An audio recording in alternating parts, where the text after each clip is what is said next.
చాలామంది అడుగుతారు, IVF fail అయిపోయింది మేడం, కానీ న్యాచురల్గా ప్రెగ్నెన్సీ మళ్ళీ వచ్చే అవకాశం ఉందా అని అడుగుతారు. వచ్చే అవకాశం ఉంటుంది. ఐవీఎఫ్ ఎందుకు చేయాల్సి వచ్చింది? ఒకవేళ మీకు ఏమైనా ఇర్రెగ్యులర్ పీరియడ్స్ కానీ లేదంటే ఏదైనా వేరే ప్రాబ్లమ్స్ కానీ ఉన్నాయనుకోండి, లేదంటే ఒక్కోసారి మీ హస్బెండ్ యొక్క ప్రాబ్లమ్స్ ఏమైనా ఉంటే ఐసీఎస్ఏ ట్రీట్మెంట్ అనేది మనం చేస్తే ఒక్కొక్కసారి ఐవీఎఫ్ టైంలో ఫెయిల్యూర్ అవుతుంది. కానీ అప్పుడు ఎగ్స్ మంచిగా రావడానికి ఇంజెక్షన్స్ ఇస్తాము, దాదాపుగా 15-20 రోజులు, కొంతమందికి నెల రోజులు ఇస్తాము ఇంజెక్షన్స్. అలాగే భర్తకు కూడా కొంచెం మంచి మెడిసిన్స్ ఇస్తాము. అనుకోకుండా ఒక్కోసారి న్యాచురల్గా ఆ టైంలో మనకి క్వాలిటీ ఆఫ్ ఎగ్ అంత బాగుండక, స్పెర్మ్ అంత బాగుండక ఏదైనా ప్రాబ్లం ఏర్పడతాం, లేదంటే ఆ యొక్క ఎండోమెట్రియం గర్భసంచి యొక్క లోపల పొర ఎక్కడైతే బిడ్డను పట్టుకుంటుందో ఆ యొక్క ప్లేస్ సరిగ్గా లేకపోవడం, అందులో ఉన్న కొన్ని ఇంటర్ల్యూకిన్స్ అంటే కొన్ని ఎండోటాక్సిన్స్ ఎక్కువైపోవడము, అవన్నీ కొన్ని ప్రాబ్లమ్స్ వల్ల ఏమవుతుందంటే కొన్నిసార్లు ట్యూమర్ నెక్రోసిస్ ఫ్యాక్టరీ ఇలా కొన్ని ఉంటాయిలేండి, అవి మనం పెద్దగా మాట్లాడుకోవసరలా.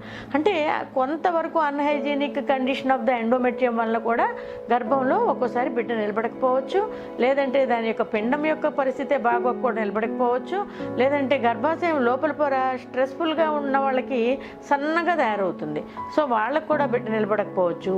కానీ ఆల్రెడీ మనం ఇచ్చిన మెడిసిన్స్ వలన తర్వాత అంటే కాన్సిక్యూటివ్ మంత్స్లో ఆటోమేటిక్గా స్ట్రెస్ రిలీజ్ అయిపోవడం, లేదు హస్బెండ్ యొక్క వీర్యకణాలు కొంచెం బెటర్ కావడం, లేదంటే మంచి పిండం ఏర్పడతాం ఆటోమేటిక్గా జరిగి ట్యూబ్స్ 2 బాగున్నాయి అనుకోండి, చక్కగా నార్మల్గా కూడా ప్రెగ్నెన్సీ వస్తుంది.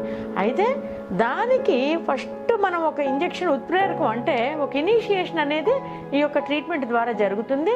అలాగే ఆ ట్రీట్మెంట్కి అండాశయాలు బెటర్గా రెస్పాండ్ అవ్వడం, లేదంటే హస్బెండ్ యొక్క వీర్యకణాలు బెటర్గా రెస్పాండ్ అవ్వడం జరగడం వల్ల న్యాచురల్గా కూడా ప్రెగ్నెన్సీ వితిన్ 6 months అందుకోవచ్చు.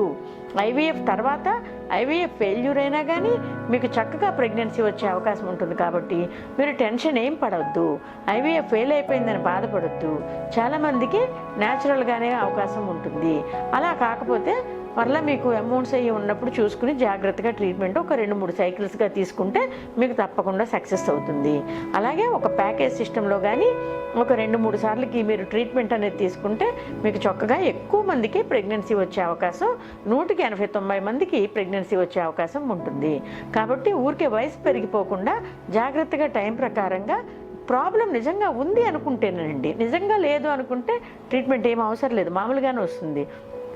నిజంగా ప్రాబ్లం ఉంది, మీకు వయసు పెరుగుతుంది, లేటుగా మ్యారేజ్ అయ్యింది, లేదంటే భార్యకు ఒక టైమింగు భర్తకు ఒక టైమింగు జాబ్, సో వాళ్ళిద్దరూ రిలేషన్ మనకి ఇబ్బంది అవుతుంది, హార్మోని దెబ్బతింది, సెక్షువల్ హార్మోని దెబ్బతింది, ఇలాంటప్పుడు మీరు వెంటనే ట్రీట్మెంట్కి రావాల్సిన అవసరం పడుతుంది.